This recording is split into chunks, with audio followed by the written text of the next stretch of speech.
Hello, everyone, and welcome back to Soft Stories. I'm Stratton, and this is Pepper, and today we are going to be reading the last of the Just So stories by Rudyard Kipling. I'm a little sad that this series will be coming to an end, but there's plenty more Kipling out there. So if you've enjoyed his writings in the past and would be interested in exploring together one of his other works, such as The Jungle Book or Kim, please let me know so that we can go through them together. And now, for the last time in the Just So stories, let's dive right in to the butterfly that stamped.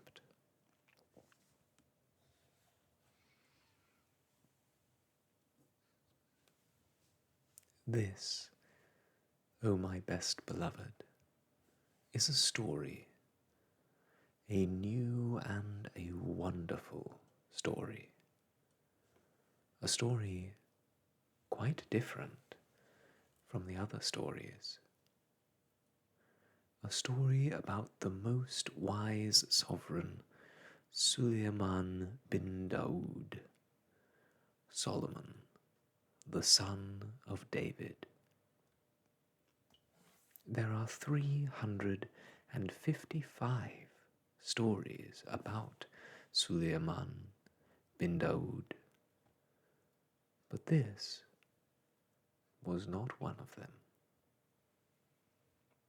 It is not the story of the lapwing who found the water, or the hoopoe who shaded Suleiman bin Daoud from the heat. It is not the story of the glass pavement, or the ruby with the crooked hole, or the gold bars of Balkis. It is the story of the butterfly that stamped. Now, attend all over again and listen. Suleiman bin Daoud was wise. He understood what the beasts said, what the birds said, what the fishes said, and what the insects said. He understood what the rocks said deep under the earth when they bowed in towards each other and groaned. And he understood what the trees said when they rustled in the middle of the morning. He understood everything, from the bishop on the bench to the hyssop on the wall. And Balkis, his head queen, the most beautiful queen Balkis, was nearly as wise as he was.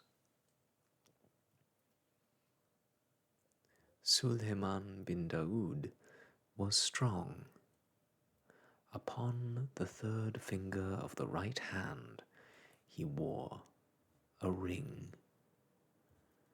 When he turned it once, Afrits and jinns came out of the earth to do whatever he told them. When he turned it twice, fairies came down from the sky to do whatever he told them. And when he turned it 3 times, the very great angel, Azrael of the sword, came dressed as a water carrier, and told him the news of the 3 worlds, above, below, and here. And yet Suleiman bin Daoud was not proud. He very seldom showed off, and when he did, he was sorry for it. Once he tried to feed all the animals in the world in one day. But when the food was ready, an animal came out of the deep sea and ate it up in 3 mouthfuls. Suleiman bin Daoud was very surprised and said, "O animal, who are you?" And the animal said, "O king, live forever. I am the smallest of 30,000 brothers, and our home is at the bottom of the sea. We heard that you were going to feed all the animals in all the world, and my brothers sent me to ask when dinner would be ready." Suleiman bin Daoud was more surprised than ever and said, "O animal, you have eaten all the dinner that I made ready for all the animals in the world." And the animal said, "O king, live forever. But do you really call that a dinner? Where I come from, we each eat twice as much as that between meals." Then Suleiman bin Daoud fell flat on his face and said, "O animal, I gave that dinner to show what a great and rich king I was, and not because I really wanted to be kind to the animals. Now I am ashamed, and it serves me right." Suleiman bin Daoud was a really, truly wise man, best beloved. After that, he never forgot that it was silly to show off. And now, the real story, part of my story, begins. He married ever so many wives. He married 999 wives, besides the most beautiful Balkis. And they all lived in a great golden palace in the middle of a lovely garden with fountains. He didn't really want 999 wives, but in those days everybody married ever so many wives. And of course the king had to marry ever so many more, just to show that he was king. Some of the wives were nice, but some were simply horrid, and the horrid ones quarrelled with the nice ones, and made them horrid too. And then they would all quarrel with Suleiman bin Daoud, and that was horrid for him. But Balkis the most beautiful never quarrelled with Suleiman bin Daoud. She loved him too much. She sat in her rooms in the golden palace, or walked in the palace garden, and was truly sorry for him. Of course, if he had chosen to turn his ring on his finger and call up the jinns and afrits, they would have magicked all those 999 quarrelsome wives into white mules of the desert, or greyhounds, or pomegranate seeds. But Suleiman bin Daoud thought that that would be showing off. So, when they quarrelled too much, he only walked by himself in one part of the beautiful palace gardens and wished he had never been born. One day, when they had quarrelled for 3 weeks, all 999 wives together, Suleiman bin Daoud went out for peace and quiet as usual. And among the orange trees he met Balkis, the most beautiful, very sorrowful, because Suleiman bin Daoud was so worried. And she said to him, O my lord, and light of my eyes, turn the ring upon your finger, and show these queens of Egypt and Mesopotamia and Persia and China that you are the great and terrible king.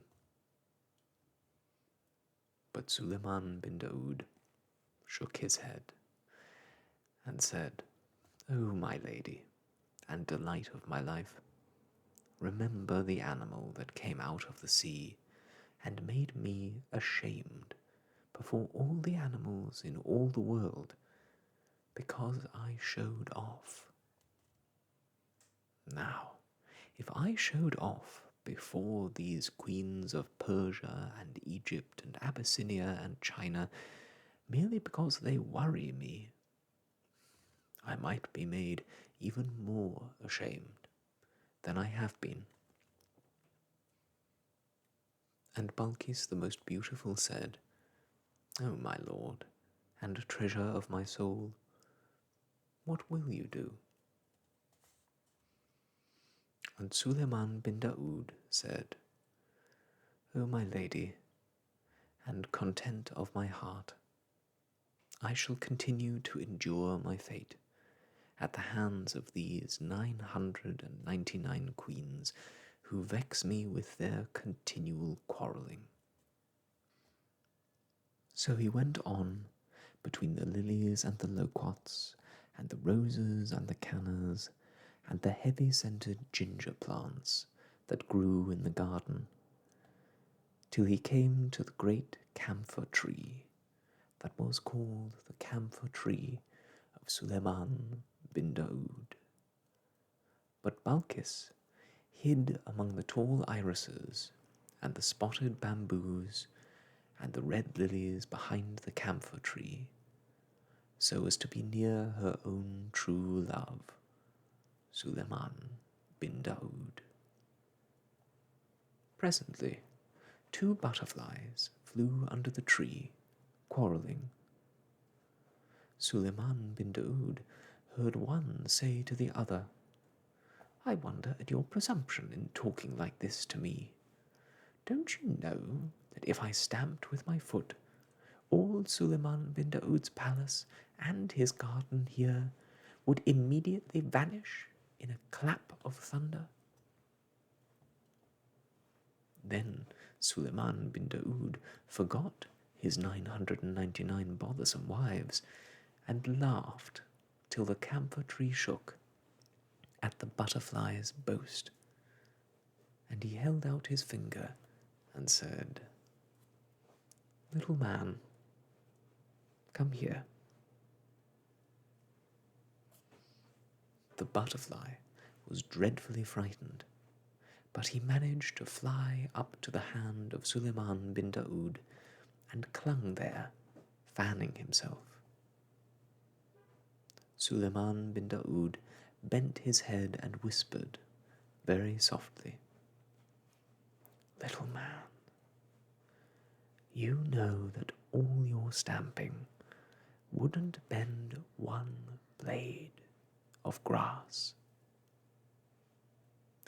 What made you tell that awful fib to your wife? For doubtless she is your wife. The butterfly looked at Suleiman bin Daoud and saw the most wise king's eyes twinkle like stars on a frosty night. And he picked up his courage with both wings, and he put his head on one side and said, O king, live forever. She is my wife, and you know what wives are like. Suleiman bin Daoud smiled in his beard and said, "Yes, I know, little one. One must keep them in order somehow," said the butterfly, "and she has been quarrelling with me all the morning. I said that to quiet her." And Suleiman bin Daoud said, "May it quiet her. Go back to your wife, little brother, and let me hear what you say." Back flew the butterfly to his wife, who was all of a twitter behind a leaf, and she said, "He heard you. Suleiman bin Daoud himself heard you." "Heard me?" said the butterfly. "Of course he did. I meant him to hear me." "And what did he say? What did he say?" "Well," said the butterfly, fanning himself most importantly, "between you and me, my dear, of course I don't blame him, because his palace must have cost a great deal, and the oranges are just ripening. He asked me not to stamp, and I promised I wouldn't." "Gracious," said his wife, and sat quite quiet. But Suleiman bin Daoud laughed till the tears ran down his face at the impudence of the bad little butterfly. Balkis the most beautiful stood up behind the tree among the red lilies and smiled to herself, for she had heard all this talk. She thought, "If I am wise, I can yet save my lord from the persecutions of these quarrelsome queens." And she held out her finger and whispered softly to the butterfly's wife, "Little woman, come here."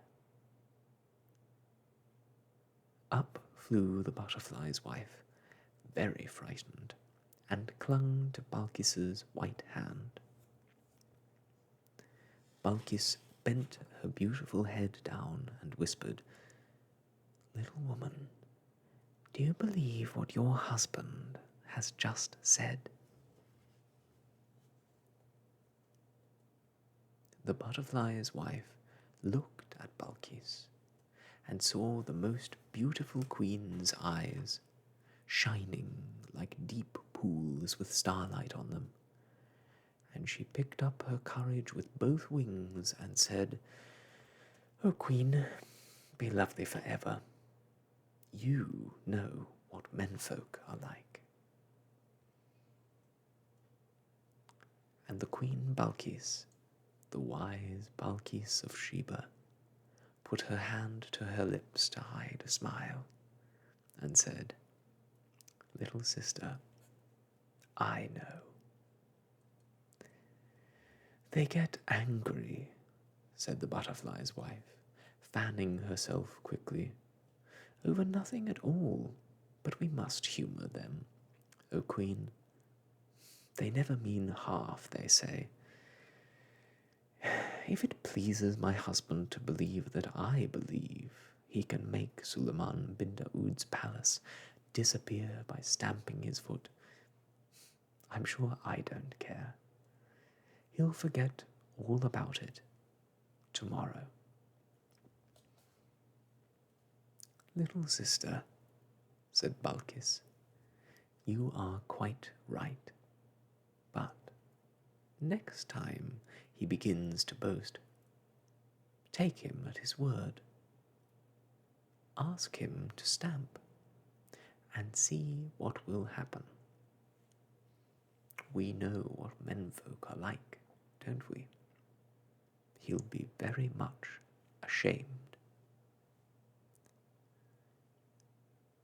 Away flew the butterfly's wife to her husband, and in 5 minutes they were quarrelling worse than ever.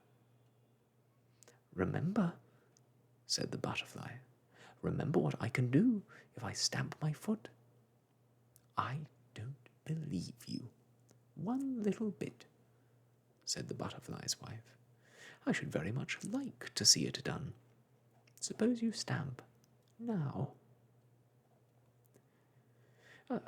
I promised Suleiman bin Daoud that I wouldn't, said the butterfly, and I don't want to break my promise. It wouldn't matter if you did, said his wife. You couldn't bend a blade of grass with your stamping. I dare you to do it, she said. Stamp, stamp, stamp. Suleiman bin Daoud, sitting under the camphor tree, heard every word of this, and he laughed as he had never laughed in his life before. He forgot all about the queens. He forgot all about the animal that came out of the sea. He forgot about showing off. He just laughed with joy, and Balkis, on the other side of the tree, smiled, because her own true love was so joyful. Presently, the butterfly, very hot and puffy, came whirling back under the shadow of the camphor tree and said to Suleiman, She wants me to stamp. She wants to see what will happen, O Suleiman bin Daoud. You know I can't do it, and now she'll never believe a word I say. She'll laugh at me to the end of my days. No, little brother, said Suleiman bin Daoud. She will never laugh at you again. And he turned the ring on his finger, just for the little butterfly's sake, not for the sake of showing off. And lo and behold, 4 huge jinns came out of the earth. Slaves, said Suleiman bin Daoud, when this gentleman on my finger, for that is where the impudent little butterfly was sitting, stamps his left front forefoot, you will make my palace and these gardens disappear in a clap of thunder. When he stamps again, you will bring them back carefully. Now, little brother, he said, go back to your wife and stamp all you've a mind to. Away flew the butterfly to his wife, who was crying, I dare you to do it, I dare you to do it. Stamp, stamp now, stamp. Balkis saw the 4 vast jinns stoop down to the 4 corners of the gardens with the palace in the middle, and she clapped her hands softly and said, At last, Suleiman bin Daoud will do, for the sake of a butterfly, what he ought to have done long ago for his own sake, and the quarrelsome queens will be frightened. Then the butterfly stamped.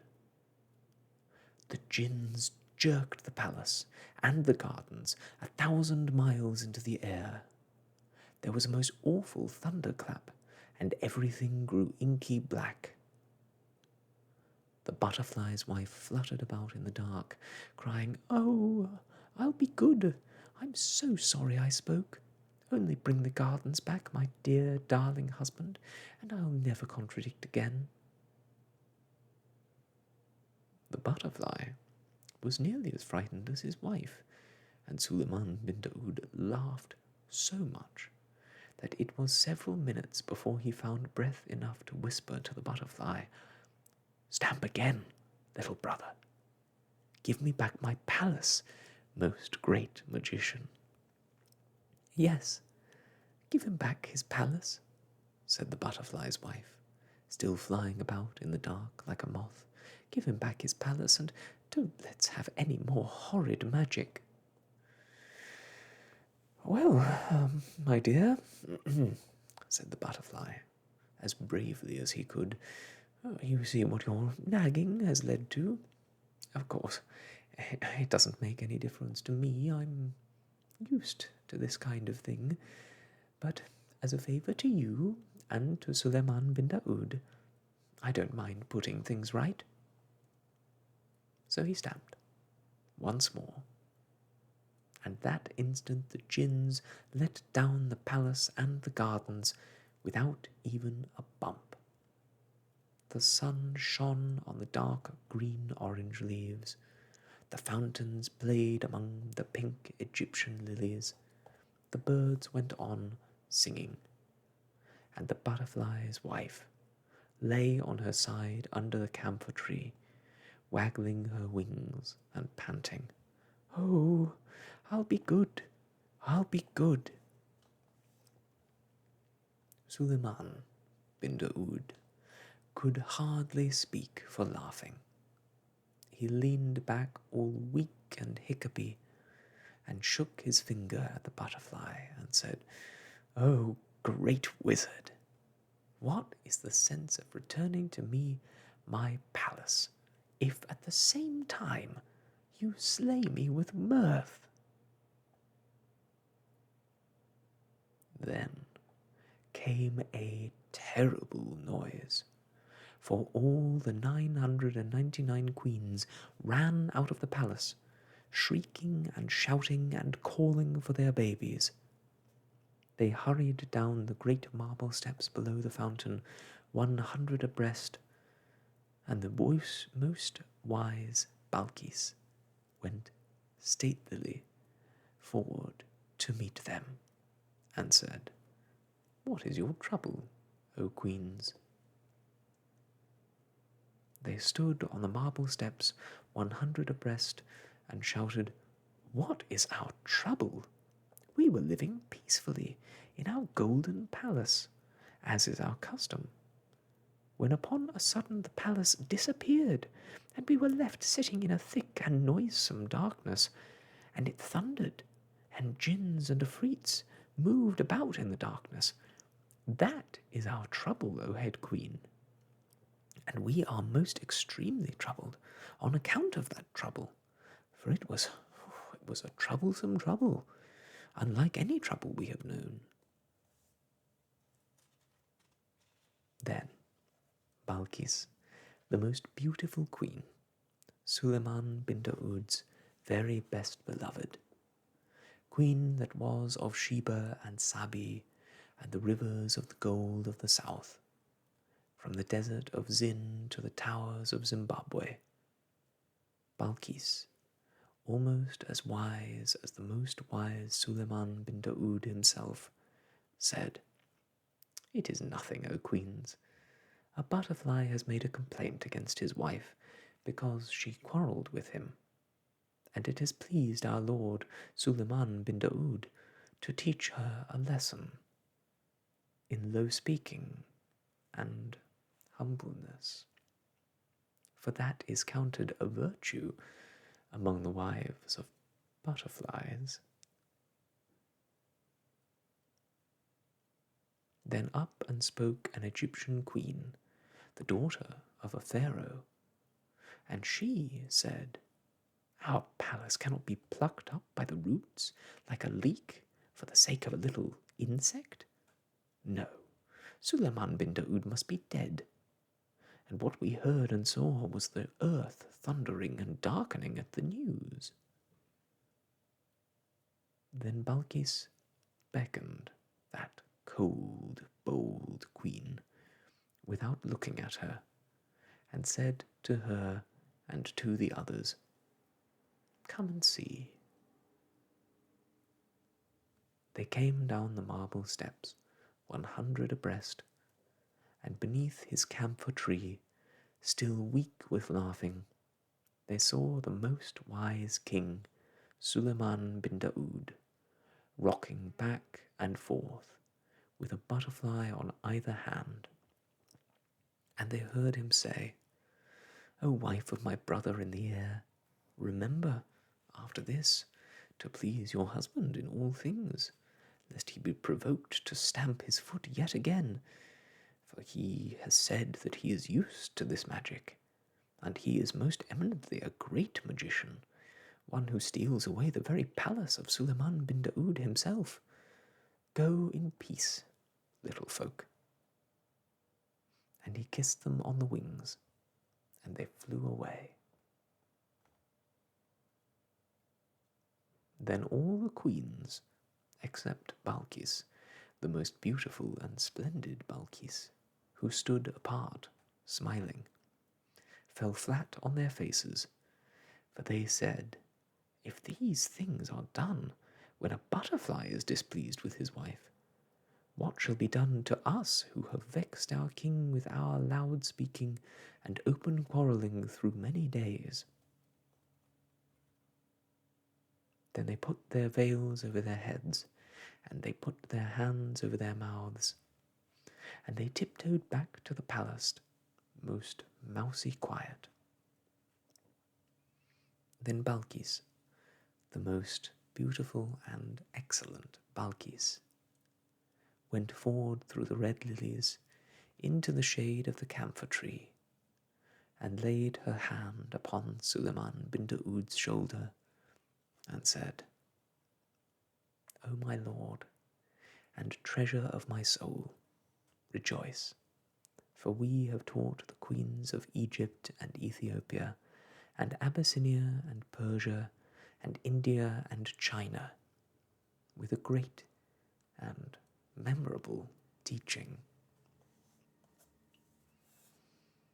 And Suleiman bin Daoud, still looking after the butterflies where they played in the sunlight, said, O my lady, and jewel of my felicity, when did this happen? For I have been jesting with a butterfly ever since I came into the garden. And he told Balkis what he had done. Balkis, the most tender and lovely Balkis, said, O my lord, and regent of my existence, I hid behind the camphor tree, and saw it all.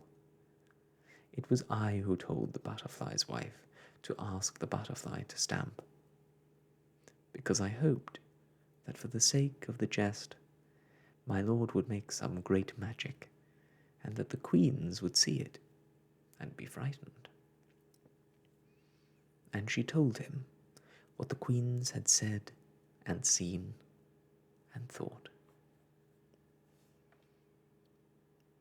Then Suleiman bin Daoud rose up from his seat under the camphor tree, and stretched his arms and rejoiced, and said, O my lady, and sweetener of my days, know that if I had made a magic against my queens for the sake of pride or anger, as I made that feast for all the animals, I should certainly have been put to shame.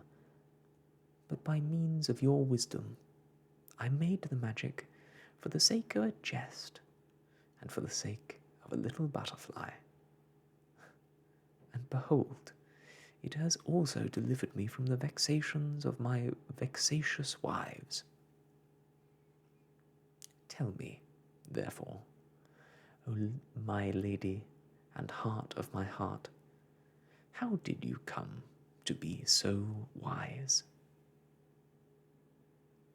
And Balkis the queen, beautiful and tall, looked up into Suleiman bin Daoud's eyes, and put her head a little on one side, just like the butterfly, and said, First, O my lord, because I love you.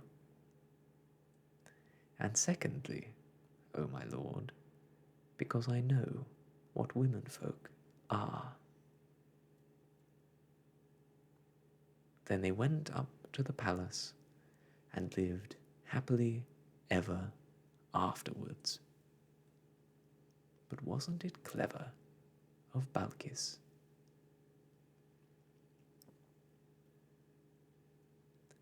There was never a queen like Balkis, from here to the wild world's end. But Balkis talked to a butterfly, as you would talk to a friend. There never was a king like Solomon, not since the world began. But Solomon talked to a butterfly, as a man would talk to a man. She was Queen of Sheba, and he was Asia's lord.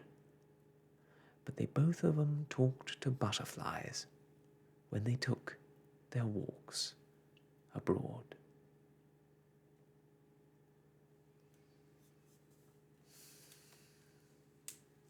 And that, my friends, is the end of the Just So stories. Thank you so much for joining me for these little short stories. I hope you've enjoyed them as a bit of a time capsule with some beautiful prose and some outdated ideas that hopefully we can consider and learn from, so that we don't bring them unthinkingly into the future. As this is the end of this series, I think too, for a little while, it will be the end of the second video of the week. I'll still upload one every Friday. We'll finish Mary Poppins Comes Back, and then I think I've got something fun in store. I've got some other projects in the works right now, and the additional editing time is taking up more of that time than I would like for a proper work-life balance. I'll hope you understand. Thank you so much for joining me today on Soft Stories. I look forward to seeing you again soon. But until next we meet on Friday, I'll wish you all the best, and goodbye.